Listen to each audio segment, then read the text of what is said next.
पहला जो था ना, उन्होंने हमारे जो सैलाब आया हुआ है उसके ऊपर बात की, क्योंकि उन्होंने कहा कि जो हमारे सैलाब आ रहे हैं, आज आपको पता चलेगा कि बिलियन ट्री सुनामी जिसको हम कहते थे कि दरख्त लगाओ, वो कितना ज़रूरी है पाकिस्तान के लिए, क्योंकि ये दरख्त ही हैं जो हमारी माहौलियात को ठीक कर सकते हैं। बल्कि उन्होंने ये कहा कि इसको जो 10 बिलियन ट्री सुनामी का भी अपडेट मिलना चाहिए, क्योंकि इमरान खान ने वो भी अनाउंस किया हुआ था मैं जेल में जाने से पहले कि 10 बिलियन की तरफ वो जा रहे थे 2022 में। 10 बिलियन का उन्होंने अपने लिए टारगेट सेट किया था।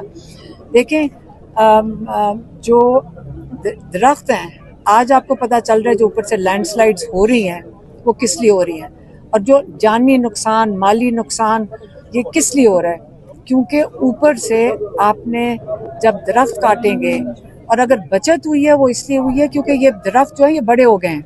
इमरान खान ये भी चाह रहे थे कि जो अब जितने साइज के दरख्त हो गए हैं वो भी दिखाए जाएं। और आपको ये पता है ना कि IUCN जो इंटरनेशनल ऑर्गेनाइजेशन है, उन्होंने इसका ऑडिट किया हुआ है और दुनिया में पहचाना गया है कि जो बिलियन ट्री सुनामी थी, इसमें एक्चुअली जो सबसे ज़्यादा काम किसी मुल्क ने किया था, पाकिस्तान इस बिलियन ट्री की वजह से, बिलियन ट्री जो उगाए गए थे इसकी वजह से पहचाना गया था। तो ये जो बिलियन ट्रीज जो दरख्त लगे थे, ये काफ़ी इन्होंने पाकिस्तान की, और ये जो ऊपर से जो फ्लड्स आए हैं, जो लैंडस्लाइड्स हुए हैं, काफ़ी बचत इन्होंने की है इस वक्त। और जो पंजाब के फ्लड्स हैं, उन्होंने उसका भी जिक्र किया। उन्होंने ये भी कहा कि सब लोग जो सब बाहर निकलें मदद करने के लिए। वो तो मैंने भी कहा था कि देखें, हमने फ्लड्स में ये जो सैलाब पहले जब 2010 का आया था, बहुत बड़ा सैलाब था, उसके अंदर ये नहीं हो सकता कि सिर्फ पाकिस्तान के इदारे, चाहे फौज हो, चाहे पुलिस हो, चाहे महकमे हो, ये अकेले नहीं कर सकते। हम सबको, तब भी सारे पाकिस्तानी निकले थे और उन्होंने अपना हिस्सा डाला था मदद करने में। तो अब भी सारे पाकिस्तानियों को खाना चाहे गाड़ियों में भर के ले जाएं, जितने लोग मदद कर सकें सैलाब ज़दगान की मदद करें। अपने अपने शहरों में जो नहीं डूबे हुए वो निकल के मदद करें। एक ये हो गया। दूसरा जो उनका पॉइंट था वो था अफ़गानिस्तान के ज़लज़ले के लिए। वहाँ पे भी उन्होंने अखबार में पढ़ा है कि तकरीबन 1000 से ज़्यादा लोगों की बात हो गई है वहाँ पे भी, अफ़गानिस्तान में। और उन्होंने कहा कि देखो, इस वक्त अफ़गानिस्तान हमारा मुसलमान भाई हैं और हमें इनके साथ अच्छे ताल्लुकात रखने चाहिए। और मुझे बड़ा दुख है कि ज़बरदस्ती धक्के दे के लोगों को यहाँ से निकाला जा रहा है। और अफ़गानी, एक तरफ वहाँ पे ज़लज़ला आया हुआ है, दूसरी तरफ आप उनको यहाँ पाकिस्तान से ज़बरदस्ती निकाल रहे हैं। ये वक्त ये है कि हमें अफ़गानिस्तान में अपने लोगों की, उनके भाइयों की, बच्चों की, ख़वातीन की मदद करनी है। और तीसरा जो पॉइंट था उनका था, मैं क्या, मैं पार्टी वाला था, क्या था तीसरा, इलेक्शन। हाँ, एक उन्होंने बहुत अप्रिशिएट किया। उन्होंने अप्रिशिएट किया कि जिन लोगों ने अपनी सीटें उनके इमरान खान के हदायत पे उन्होंने छोड़ दी, और उन्होंने जो खड़े होने लगे थे उन्होंने खुद ही पीछे विड्रॉ कर लिए। और उन्होंने कहा कि ये बहुत ज़रूरी है कि आप उनका साथ दें जिनकी सीटें ली गई हैं, जिनकी क्या कहते हैं, एक तो उनको गलत सजाएं दी गई हैं और साथ ही उनको डिस्क्वालीफाई कर दिया गया है, और ये बिल्कुल गलत है और उनके लिए खड़े होना चाहिए। और जो कौमी और सेनेट में, हाँ, सबके लिए कहा है। और चौथी चीज़ थी कि जिन लोगों ने वो बड़े खुश हुए सुन के, उन्होंने अप्रिशिएट किया कि सारों ने कमेटी से विड्रॉ कर लिया, सारे जो मेंबर्स हैं। अब उनको पता चला है कि जो क्या स्पीकर है एयाज सादिक, वो उनके इस्तीफे कबूल नहीं कर रहा है। हाँ, तो इस पे उन्होंने कहा कि ऐसे करो, जितनी मुराद जो मिलती हैं, साथ गाड़ियाँ और क्या चाबियाँ, वो दफ्तर, सारा कुछ इनको वापस कर दो। और उन्होंने ये भी अप्रिशिएट किया बैरिस्टर गौहर को कि उन्होंने स्पीच दी है जिसमें उन्होंने कहा कि हम बॉयकॉट करेंगे नेशनल असेंबली का सेशन, और जो इमरान खान ने कहा था कि इनकी असेंबली में ना बैठो और बाहर जाकर असेंबली लगाओ, उसको उन्होंने अप्रिशिएट किया। अच्छा, ये बताइएगा कि खान साहब ने कहा कि जो कमेटियां हैं उनसे इस्तीफे दे दें, जो प्रेशर क्रिएट करना था वो प्रेशर क्रिएट हो नहीं सका, इस्तीफे दिए गए, असम्बलियों से बाहर हो गए, खान साहब ने तो खुशी का इजहार कर दिया और वो प्रेशर क्रिएट नहीं हो सका। जरा इसके बारे में क्या कहा? देखिए एक और चीज, और इमरान खान ने बड़ा सख्ती से फिर से पैगाम दिया है कि जो केपी के इलाकों में ये जो दहशतगर्दी के खिलाफ ये जो ऑपरेशन हो रहा है ये बंद होना चाहिए। पहले ही वहाँ पे सैलाब आया हुआ है और आप ये ऑपरेशन इसको बंद करें, इसके बहुत सख्त खिलाफ हैं। और जो ड्रोन हमले हैं, चाहे वो पाकिस्तान के अंदर हो रहे हों, चाहे अफगानिस्तान जो कह रहे हैं कि हमारे हो रहे हैं, वो ये बंद होने चाहिए। और उन्होंने फिर से हदायत भेजी है कि ये बिल्कुल ऑपरेशन बंद, हर हालत में उन्होंने हुक्म दिया है कि इसको बंद करें। और इस पे और सॉरी ये बता रहे हैं कि और हुकूमत उसके ऊपर स्टैंड ले कि हमने यहाँ ऑपरेशन नहीं होने अली अमीर गंडापुर ने कल एक बड़ा अहम बयान दिया है कालाबाग डैम के ऊपर, खान साहब को बताया तो उन्होंने क्या कहा? मुझे नहीं पता। एहतजाजी तहरीक का कोई उन्होंने बताया?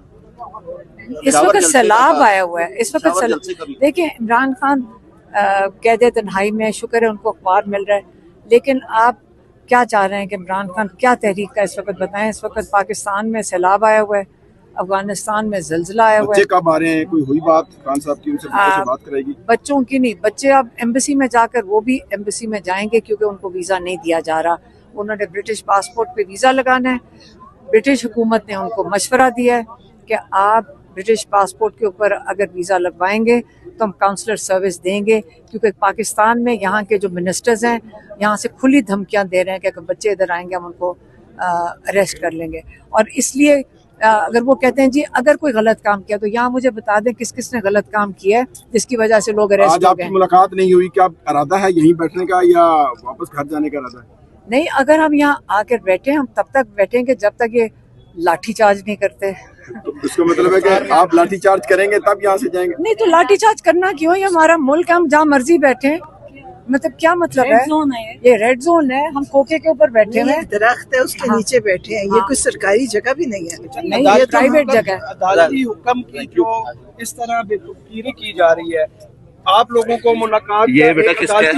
इजाजतनामा है, उस बारे में आप क्या कहेंगी कि ये जी बताओ। ये जो अदालती हुक्म की बेतुकीरी कर रही है इस वक्त पंजाब हुकूमत, आप लोगों को मुलाकात नहीं करने दी जा रही अदालती हुक्म के बावजूद, उस बारे में वो क्या? इसलिए क्योंकि ये खौफजदा हैं, ये इमरान खान की आवाज़ से भी डरते हैं कि उसका एक छोटा सा पैगाम भी बाहर ना आ जाए।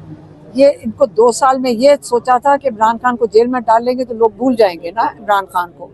अब मसला ये हो रहा है कि इमरान खान के लिए पूरा मुल्क क्या पूरी दुनिया खड़ी हो गई है और अब इतने खौफजदा हो गए हैं क्योंकि ये तो इनके पास तो 17 सीटें भी अब नहीं बची हैं। अगर वो 17 सीटें मिली थी वो भी नहीं बची। अब ये नून लीग भी डरी हुई है, जो वो और जो एस्टेब्लिशमेंट है वो भी डरी हुई है। नहीं तो ये जुल्म कौन करता है कि लोगों पे लाठी चार्ज कर दो और थोड़े से लोग भी बैठे हों तो उनके पीछे आप उनके ऊपर जुल्म करो। तो इसलिए अगर उन्होंने इमरान खान ने पिछली दफ़ा क्या पैगाम दिया था, उन्होंने, क्योंकि आपको पता है नौरीन नियाजी के बेटे को 10 साल मिलिट्री जेल से कैद हुई हुई है। डॉक्टर उज़मा और मेरे ऊपर कितने केसेस हैं, मेरे ऊपर अरेस्ट वारंट्स हैं, मेरे दोनों बेटों को भी उठा लिया। लेकिन इमरान खान ने कहा मेरी सारी फैमिली को अगर उठा लें मैं फिर भी इनके जुल्म के आगे नहीं झुकूंगा और अपने मौक़िफ़ पे कायम हूँ। मैडम, खान साहब की सेहत के हवाले से कल मतीउल्लाह जान ने बहुत अहम इंकशाफात किए। मेरी बात सुने। तो आज गौहर साहब जब जेल से बाहर आए तो उनका कहना था कि इस तरह की कोई, देखिए मेरी बात सुने, मुझे ये बताएं कि ये जो सारे लोग हैं इनको कहाँ से इंफॉर्मेशन मिल रही है? एजेंसी दे रही होगी ना, क्योंकि और अंदर तो कोई भी नहीं है, या पुलिस दे रही होगी या एजेंसी, और ये सब झूठ है। हम भी गए हैं ट्यूसडे को, बिल्कुल ठीक थे। एक आंख में उन्होंने कहा था थोड़ा सा ब्लर होता है तो उसका चेकअप हुआ है, उसके लिए उनका एक जो रीडिंग ग्लासेस है उसका एक, और पढ़ते वक्त उसका एक नंबर तब्दील हुआ है ये, और उन्होंने आई ड्रॉप्स दिए हैं क्योंकि स्ट्रेन पड़ रहा था, क्योंकि वो किताबें पढ़ते हैं, उसका स्ट्रेन था, उसकी वजह से नंबर उसका तब्दील किया डॉक्टर ने, वो जो आई स्पेशलिस्ट। और एक आई ड्रॉप्स दिए बस। और माशाल्लाह बिल्कुल सेहत ठीक थी। और हमने बैरिस्टर गौहर को और ज़हीर अब्बास को कहा आप जब मीडिया के सामने जाएं आप गवाह के तौर पे बताएं कि इमरान खान की सेहत कैसी थी। माशाल्लाह बिल्कुल ठीक है, उनकी सेहत बहुत अच्छी है। और इमरान खान को अब 2 साल के बाद ये कहना चाहते हैं कि कुछ ना कुछ उसको अल्लाह ना करे कि कुछ हो गया है, लेकिन अल्लाह का शुक्र है, अल्लाह में वो यकीन रखने वाले ईमान वाले इंसान हैं। इनको सॉलिटरी कन्फाइनमेंट में डाल दिया इमरान खान को, लेकिन एक मजबूत ईमान वाला इंसान शख्सियत हो तो वो ये भी टाइम गुजार लेते हैं। और वो अपनी सेहत उनकी बिल्कुल ठीक है, मजबूत है। और इंशाल्लाह हम उनको ये जो 14 साल कैद और 10 साल कैद है ये हवा में उड़ जाएंगी। अभी इंशाल्लाह हम सारे जो खड़े हैं ये आपको यहाँ से थोड़े से, आपका ख्याल है थोड़े से 1000 बंदा खड़ा होगा। ये जो पाकिस्तानी तैयारी कर रहे हैं अपना इतने अजीम लीडर को और बाकी जो नाजायज कैद में, इंशाल्लाह हम सारे यहाँ मौजूद आ जाएं। ये वक्त जल्द आने वाला है कि अल्लाह की भी मर्जी और अल्लाह का भी प्लान है। और सबसे बड़ी चीज देखिए, इमरान खान के लिए दुनिया में दुआएं होती हैं। आज तक मुझे कोई एक इनमें से बता दे इनके लिए कोई दुआ करता है, घर वाले भी नहीं करते होंगे। इमरान खान के लिए दुनिया, खाना काबा, करबला, अमेरिका, जहाँ से सुने लोग कहते हैं जी तहज्जुद में हमारी माएँ दुआएं कर रही है। कोई माँ किसी के अपने बच्चों के अलावा नहीं करती। इमरान खान के लिए दुआएं हैं। और मैं इमरान खान को ये बता के आई थी आपको फिक्र नहीं करनी चाहिए, आपके लिए इतनी दुआएं हैं और जो आपके साथ जुल्म कर रहे हैं उनके लिए उतनी बदुआएं हैं। गजा में और फलस्तीन में भी दुआएं, सब जगह अल्लाह करवा रहे हैं। और इंशाल्लाह इमरान खान सेहत के साथ, जिंदगी सेहत के साथ बाहर आएंगे और अपने मकसद में कामयाब हो गए। आप देखिए। इंशाल्लाह। शुक्रिया।